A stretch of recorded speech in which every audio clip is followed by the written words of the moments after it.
nandito siguro si tatay, abot langit yung ngiti nun. Kasi halos kompleto lahat. Hindi matatapos ang tawa, tahimik lang pero ang puso ay sumasabog. Masaya na siya. Ngayong araw ay nandito tayong lahat, pamilya at kaibigan, para alalahanin ang mga alaala ng ating pinakamamahal na ama at lolo na si Isidro E. Mariano. Sisimulan na natin ang ating necrological service para kay tatay sa ating eulogy. Bali, ang bawat miyembro ng pamilya ay iimbitahan magsalita dito sa araw, mag-share ng storya o mga pasasalamat o kahit na ano. So bilang ako yung apo, ako muna yung mauna. So ako si Luis, anak ni Titing, apo ni Tatay Isidro. I think nung namatay si tatay, alam na natin na ito yung kahihilatan, mangyayari. At somehow, natanggap na natin yun. Kasi nothing compares to the life he has lived for his family at mga kabarangay, constituents niya. At kahit ako, I just feel so full of love from him. So I think there are 3 things that we can learn from Tatay Isidro. So una, patience. Sabi nila, mahaba raw ang pasensya ni tatay. Kapag galit, o hindi pagkakaintindihan, ang batid niya ay mali ka, pero hindi kita sasabayan sa galit. Hanggat kayang titiisin niya, na minsan, tinawagan ako ng lolo ng madaling araw, pumunta raw ako at may problema siya. Pagkadating ko ron, nainitan daw siya, pinagpapawisan niya. At ang sabi sa akin, babalik na ako sa comfrey lane. Sabihin ko raw kay Papa. Sabi ko, itay, di pwede kasi nandun na si nanay. Eh di bumaba ako, si Tito Taboy naman yung binulabog ko doon. Tulog pa, ang tagal gumising. Kasi di ko na alam yung gagawin eh. Di kasi siya mapakali at matanda, makulit na. Nang napaliwanagan naman ni Tito Taboy, ang sabi ko, o tayo basta dadalhin ko yung air cooler ni Pogi sa bahay para di ka na mainitan. At sasabihin na raw ni Tito Taboy yung tungkol sa aircon mo, papagawa niya. Naintindihan naman niya at naghintay lang at yung naging okay naman. Handa rin maghintay kapag bumibisita kami. Lagi niya bukang bubig si Tita Nora o si Papa. O kaya naman gusto patawagan, lagi, sa telepono. Kahit na November o December pa raw, Tita Nora, ang sana ay uwi niyo, okay lang sa kanya, maghihintay siya. O kapag naman sabi ko, pag pinapabisita niya ako, sabi ko, tayo busy lang sa school, may exam, saka ang daming pang ipapasa. Ang sabi niya, sige, galingan mo lang, kung kailan ka lang, pwede. Lagi kasi yun, nagre-request na bumisita. Mas sumasaya raw daw siya pag nandun yung mga pamangkin, mga apo niya na bumisita.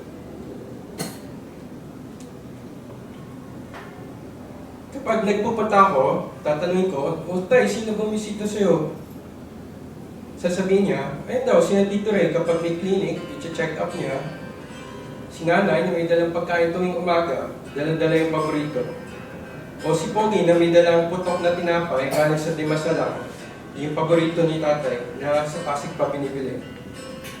Lagi siya nagpapasalamat, kaya gusto ko rin sabihin sa inyo ngayon na salamat dahil nagbigay kayo ng oras sa kanya, bumisita, at nagbigay ng pagmamahal na maging masaya siya dahil dito. Siguro pangalawang pwedeng matutunan ay optimism o pagiging positibo. Sabi ni Tito Ray, lagi rayon si tatay, panalo tayo kahit tuwing eleksyon, kahit minsan, talo na. Sa tingin ko, dahil din sa pagiging positibo ni tatay, ay tumagal siya ng 85 years old. Laging nakangiti, nagpapayakap at nagsasabi ng love you o miss you. Pinuno niya ng saya, paniniwala at pag-asa ang buhay niya. Sabi ni Tita Nora, lagi raw ganito si tatay at ito rin ang dahilan kung bakit siya naging successful. Nung nag-apply ang Tita Nora sa kolehiyo, secretarial course daw ang gusto niyang kuhanin. Hindi pumayag si tatay at ang sabi sa kanya, hindi, mag-accounting ka, kaya mo yun. Kahit walang tiwala sa sarili, nag-apply ang tita sa accounting dahil sa kagustuhan ni tatay, nag-aral at nag-review. Habang hatid sundo ni tatay sa lugar na mapuno dahil yun daw yung mas makakapag-relax sa kanya habang nagre-review. Hanggat nakapasa ng board exam ng one take lang. Salamat daw, sabi ni Tita Nora, lubos sa pasasalamat na kung hindi dahil kay tatay, ay baka wala siya narating ngayon. O yung pagpupursige ni tatay para makapag-doktorang Tito Ray. Nang minsan, sinabay ako ni Tito Ray papuntang QC, kasi nakita niya ako papuntang school. Nakapagkwentuhan. Noon daw, kapos at wala silang masyadong pera noon, gustong-gusto ni Tito Ray mag-doktor. So, sinabi niya yung kay tatay, at sabi sa kanya ay, sige, mag-doktor ka, ako bahala. Tinawag daw si Tito Ray sa kwarto at pinakita yung pera sa bag na pang-tuition. Di raw alam ni Tito Ray kung saan nakuha ni tatay yan. Pero nang tinanong ko si tatay minsan, sabi niya nanghiram daw siya kay Karoncho at ginawa niya ng paraan kasi gusto kanyang makapagtapos at yung iba mo pa mga kapatid. At ngayon, meron na tayong titong doktor dahil dito. At kahit mahirap, pinalaki at pinagtapos si tatay ang mga anak, si Tito Taboy at papa na naging pulis din. I think ang mensahe sa atin ni tatay ay maniwala sa ating sarili at sa ating kakayahan na kahit wala na si tatay na magsasabi ng mga ito, tayo nagagawa nun para sa sarili natin at para sa isa't isa. Na kahit talo na, panalo pa rin sa buhay. Pangatlo ay serbisyo sa bayan. Alam naman natin na naging CQ, naging manager, halos 14 years sa barangay captain sa De La Paz, at nagtrabaho rin sa City Hall kahit matanda na pagkatapos. Sabi ni Tito Ray, madalas wala raw si tatay sa bahay na nagkaroon ng bagyong Orin. Si tatay, nung hanapin nila, nandun daw sa mga tao, tumutulong. Nakamunti ka na daw mawala si Tita Nora dahil doon. At kapag public service, ika nga ni Tito Ray, wala na daw talagang privacy sa kanila kasi tuwing may kailangan daw yung mga tao sa kanila, pupunta lang daw dun sa bahay, aakyat sa hagdan, walang pakialam kung sino yung tao doon, pupunta sa kwarto ni tatay, magsasabi ng problema. Minsan nga, may pumunta rito at ako yung bantay, taga De La Paz, sumabay lang sa service. Naalala niya raw, hinahanap daw siya ni tatay, hindi mahanap sa bahay. Nagreklamo kasi yung nanay niya kay tatay sa barangay dahil may problema sa bahay. At dali-dali raw pumunta nun si tatay at ganun kabilis na bigyan niya ng solusyon. Ito yung tumatak sa isip ng mga kabarangay ni tatay. Meron pang isang bumisita na nangingi raw minsan ng advice ni tatay tungkol sa renta sa apartment. Ang advice daw ni tatay ay pakinggan daw at ibigay kung ano ang gusto at kung ano ang gusto hanggat sa maging okay na sa dalawang partido. Ang galing no, kahit dati pa, rasyonal at patas na mag-isip si tatay. Tingin ko sa kahit anong bagay naman, pamilya o kabarangay, kapag may problema, nandun yun si tatay. At alam ko may kanya-kanya tayong storya na nakasama natin siya sa ganitong sitwasyon. Di yan papayag na hindi magkaayos o hindi masolusyonan. Siya yung frontliner, laging nangunguna, kasi nag-aalala talaga siya. Sa tingin ko, ang mensahe ni tatay rito ay alagaan, alalayan ang bawat miyembro ng pamilya, lalo na yung mga naiiwan. So, tatlong bagay, patience, optimism, at service. Yan si Tatay Sidro.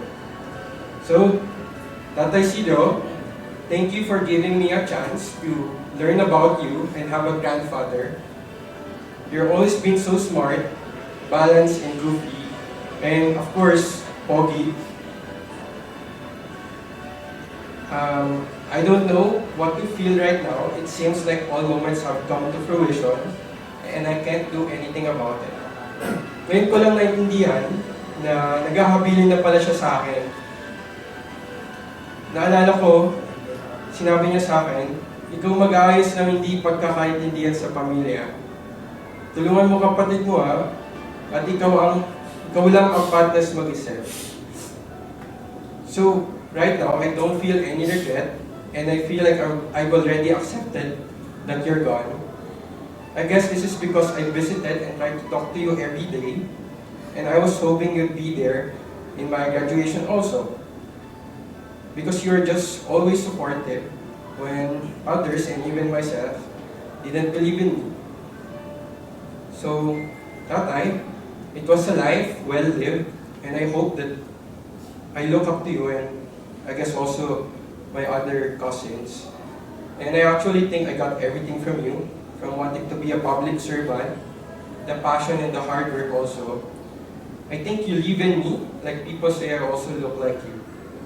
So bilang pasasalamat din, base lang din sa mga munting pag-uusap namin ni Tatay, kay Nanay Edith, naisalamat daw sa Mickey Bihon sa pagpapadala ng paborito ni Tatay tuwing umaga. Di ka matatanggihan nun eh. Gustong-gusto niya yung luto mo. Kay Tita Nora, salamat daw kasi umuwi ka 2 years ago para makasama siya for one last time. I think it was enough kahit di na kayo nag-abot ngayon. Salamat sa package, sa gatas na binibigay mo sa kanya, sa TV, sa aircon, at sa iba pa. Kay Tito Ray, salamat daw sa libreng pag-check up sa kanya.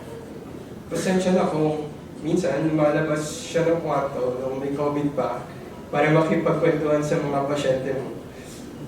Kay Ate Bilog naman, salamat daw sa luto mo, pritong yempo at isda, lengua at pork steak, mga bawal sa kanya. Kay Tito Taboy, salamat daw sa lazy boy na recliner at mabilis na pagresponde dahil ikaw yung pinakamalapit ng bahay. Kay Papa naman, naku, lagi kang hinahanap nun sa akin. Nagpapatawag, nagpapatext. So, sobrang thank you kasi napagaan mo yung paghihirap niya. Sa wheelchair, sa hospital bed, at sa iba pa. So, kay Ate Hana naman, 1 year para kay Tatay. Grabe naman. Wala siguro rito kahit na sino ang makakapantay sa pagmamahal mo kay Tatay. Higit pa sa sobra yung binigay mo.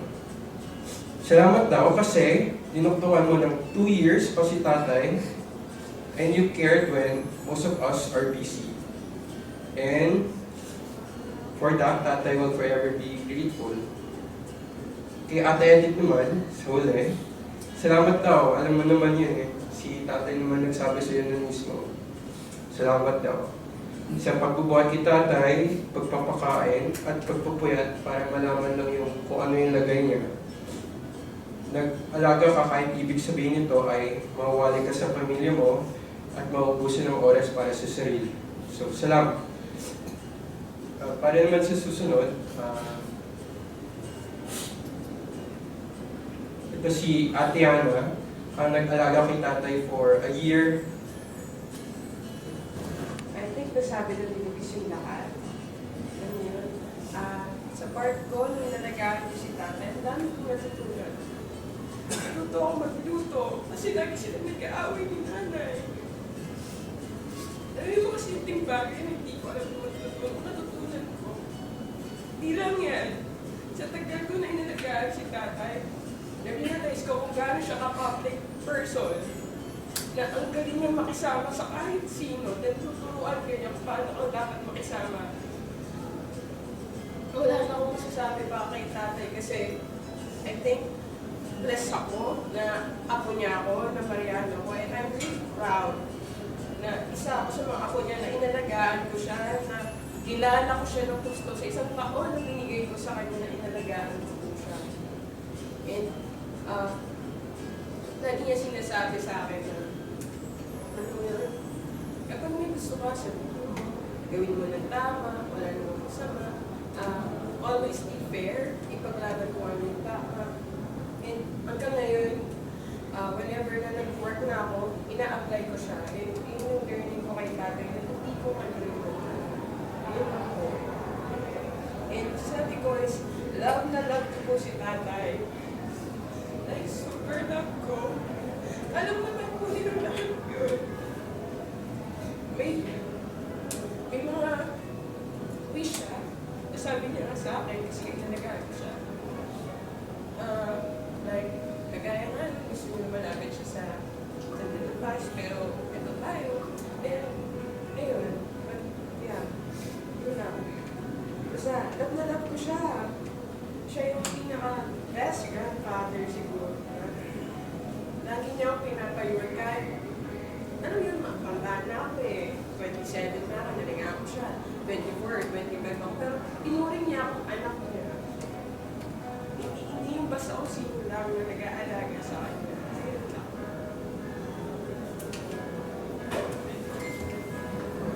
Thank you, Ate Ana.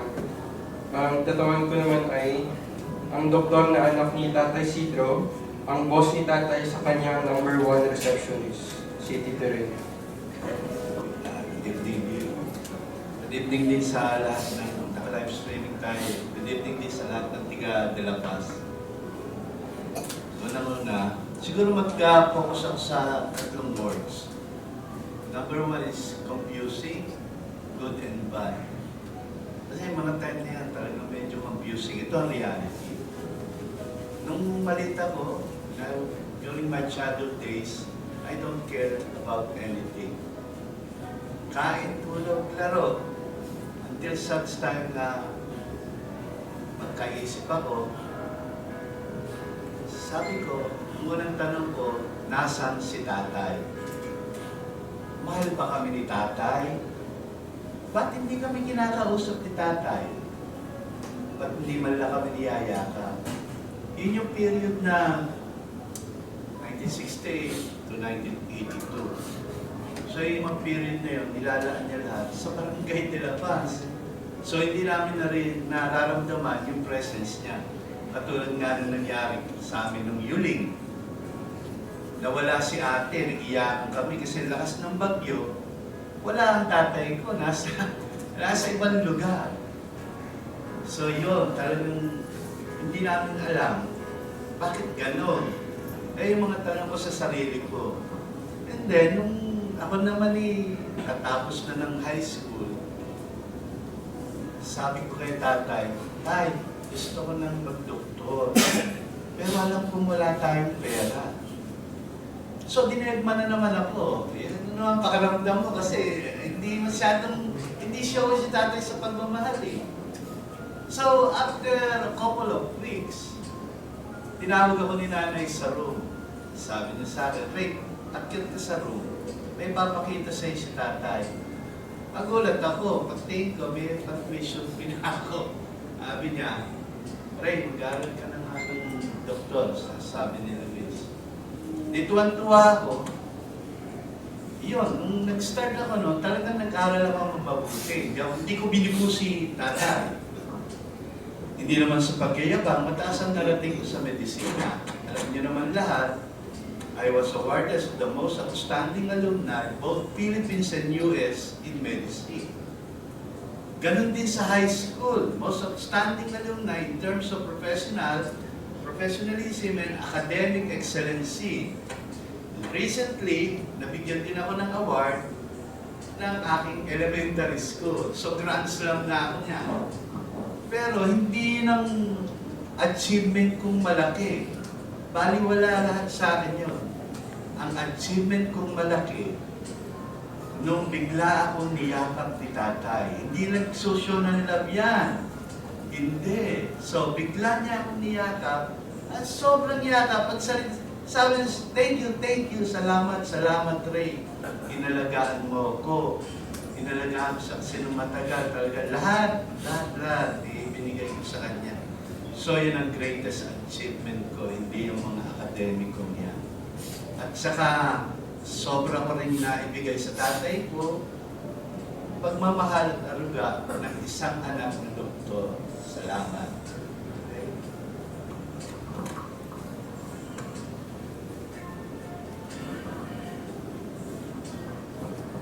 Thank you, Tito Ray. Ang sunod naman ay ang tagapagmana ng pagiging politiko ni Tatay, si Tito Tabul. Ngayon ka magpakita. Ibig sabihin na.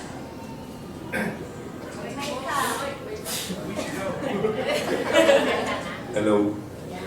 Maliit lang. Soft voice lang. Unang-una, magandang gabi lahat.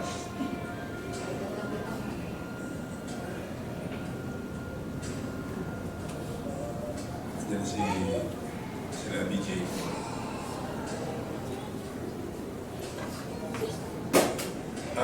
Ang masasabi ko lang tungkol sa ating tatay, tatlo yan eh. Mapagmahal na anak, mapagmahal na kapatid, mapagmahal na tatay. Unahin ko muna yung mapagmahal na anak. Kaya ko muna sabi dahil nung ako ay bata pa, nakita ko si tatay kung paano niya sinuportahan ang kanyang nanay o tulungan para sa kanyang mga kapatid. Kaya ako nasabing mapagmahal na kapatid dahil lahat ng kapatid ni tatay ay talagang ginabayan niya rin at tinulungan. Mapagmahal na magulang kasi lahat tayong magkakapatid ay inarugan niya. Ang bawat isa sa atin may kanya-kanyang kwento. Sa akin, simple lang ang sinabi ni tatay na mag-aral kang mabuti. Dahil yung pag-aaral, napaka-importante sa tao.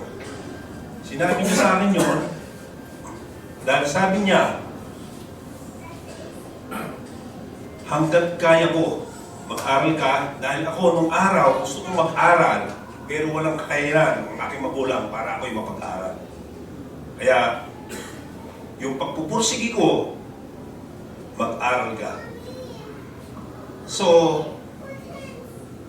sabi ko nga, nung araw, dahil yung barangay nila pa si Bukid yan eh, wala sa isip ko na makatapos ng pag-aaral. Ang gusto ko lang, tumambay, maglaro, umarkada. Pero, dahil kay tatay, pilit niya akong itinuwid. Itinuwid para patuloy na makapag-aral at patuloy na makatapos. Kaya, andito ko ngayon, utang ko kay tatay nang ako'y makatapos ang aking pag-aaral. Sa kanya lahat. Galing, naitama niya ako, naituwid niya ako. Kaya, nakapagpulis ako. Naging police commission officer, nag-retired ako bilang kapitan ng pulis. Pero, lahat ng yan ay utang ko sa ating tatay. Kaya, sabi ko sa sarili ko, swerte itong anak na naging tatay ko ang ating ama. Wala na akong mahihiling pa sa ating tatay. Thank you at saludo ko, tatay. Rest in peace.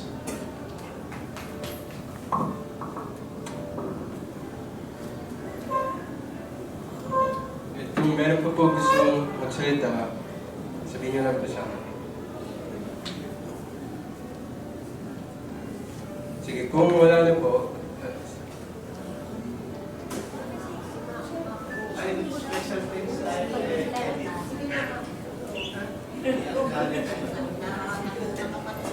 Eddie, thank you nga pala. Thank you.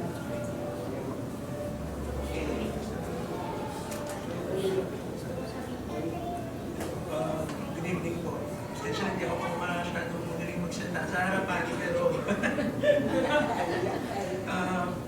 jacket eh. Based lang to sa naalala ko nung bata ako. Na kapag kaming uuwi, si tatay namin trabaho. Ako yung hindi pinapayagan lumabas ng bahay ng mama ko. Ang time lang na makakalabas ako ng bahay pagdadaan si tatay sa bahay.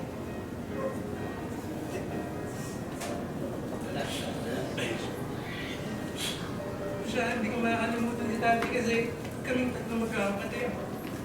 Tinuring din namin parang anak na yung time na maliliit pa lang kami, nakakami din siya bilang bahay nun, tinatawag niya kami, pinapatulog sa kwarto niya. Kaya hindi ko makakalimutan si tatay kasi siya na rin yung parang naging tatay ko noon. Hindi ko kami pinabayaan. Ilan po yung masasabi kong naalala ko nung pagkabata ko. Ano po?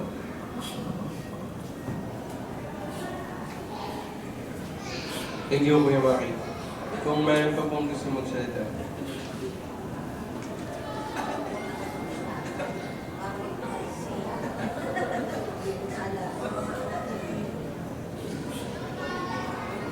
PJ. Pati lang. Tayo-tayo lang po wala.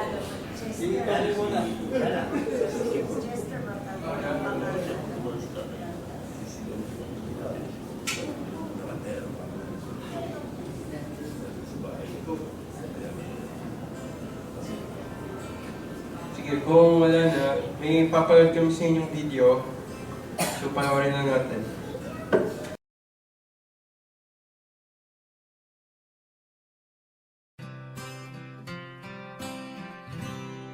I'm gonna live my life like every day's the last, without a simple goodbye. It all goes by so fast,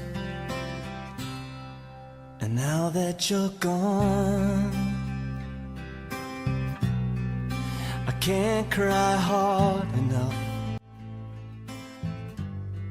No, I can't cry hard enough.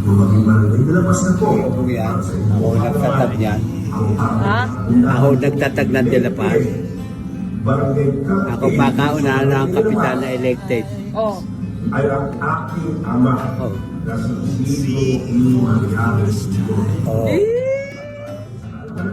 Kinikilig ka ba? Paano salita? Paano salita?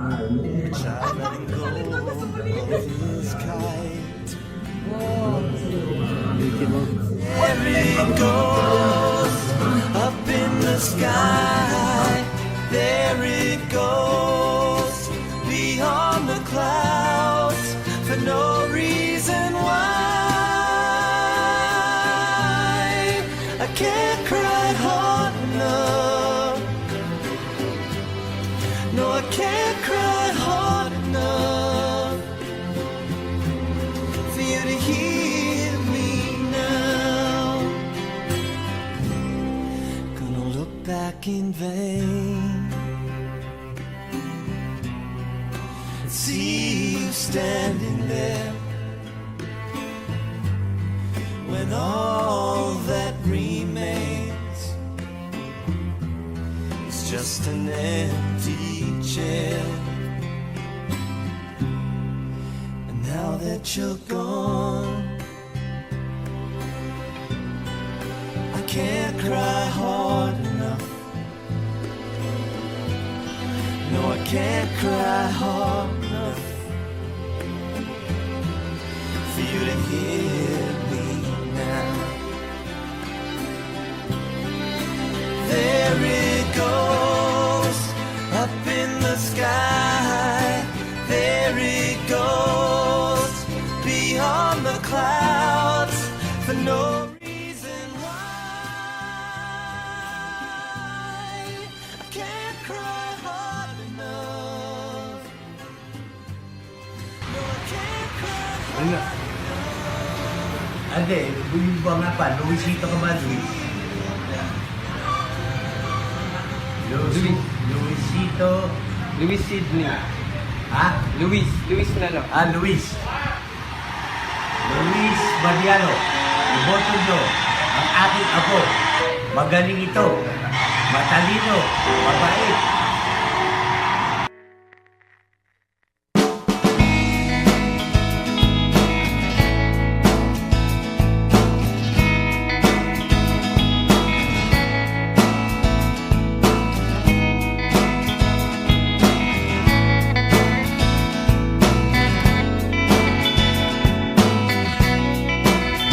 There are times when I'm lying in my bed, how I pillow and cry from this stupid game, and my Bicep mo. Pakitaan mo eyes ako ng are bicep. like windshields on a rainy day, almost rubbed down, swelling as I keep Yun, yung on kabila, yung kabila, yung digging my kabila. face in this cold hands of Ay, mine. malakas niya, malakas. Heaven knows how bitter I am. 'Cause this angel has flown away from me, leaving me in drunken misery. I should have clipped her wings and made her mine for all eternity. Now this angel has flown away from me. Thought I had the strength to set her free. Did what I did because I love her so. Will she ever find her way back home to me?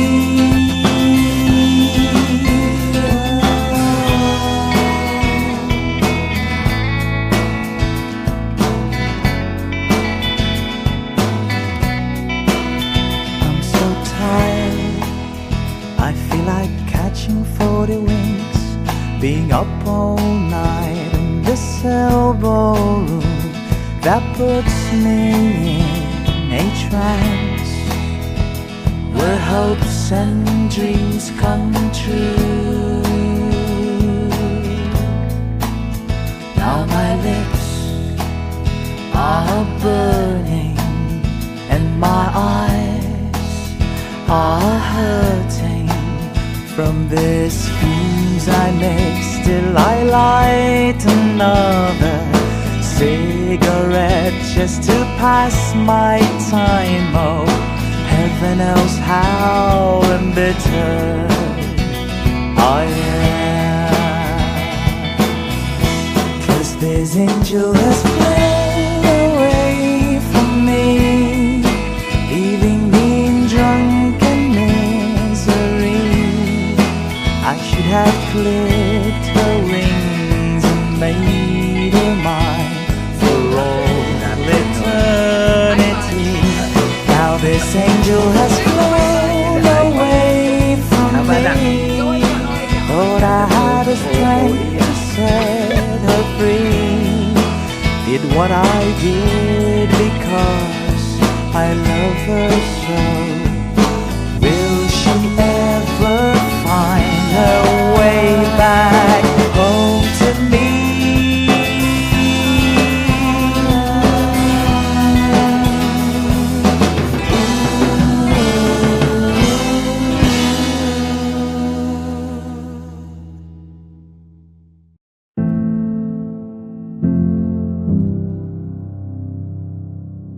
The devil's in the basement in my home.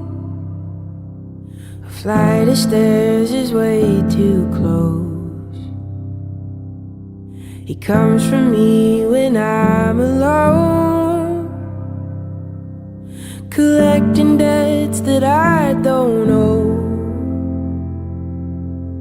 Follow me down where the waters run deep. I'll let you drown in the worst of me. If my intentions are good, why can't I come clean?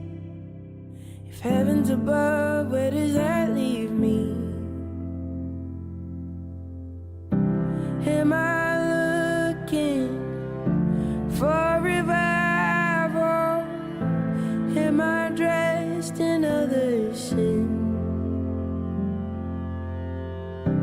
hold my breath until I'm honest.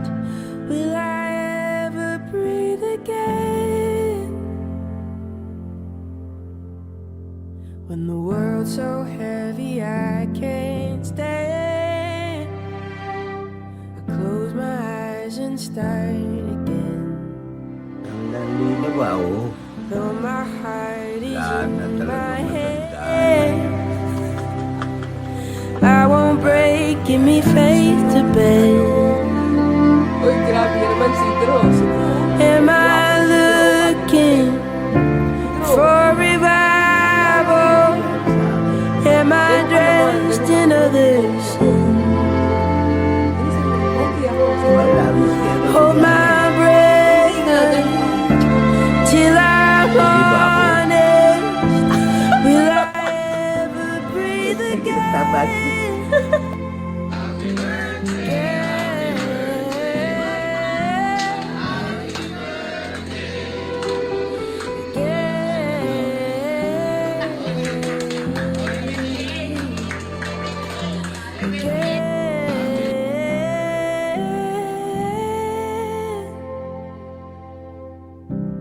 Am I looking for revival? Am I dressed in other sins?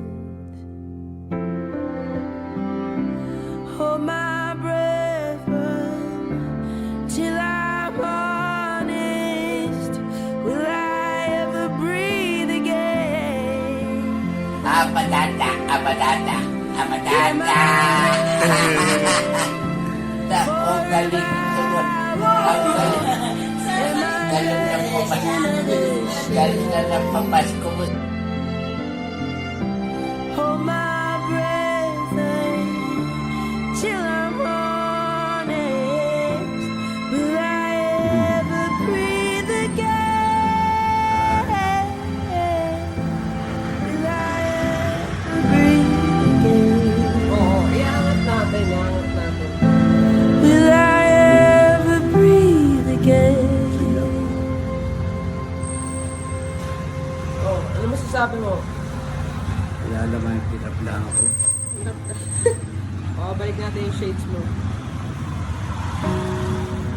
Pero good afternoon, pants. Tay, good afternoon, pants. Ha?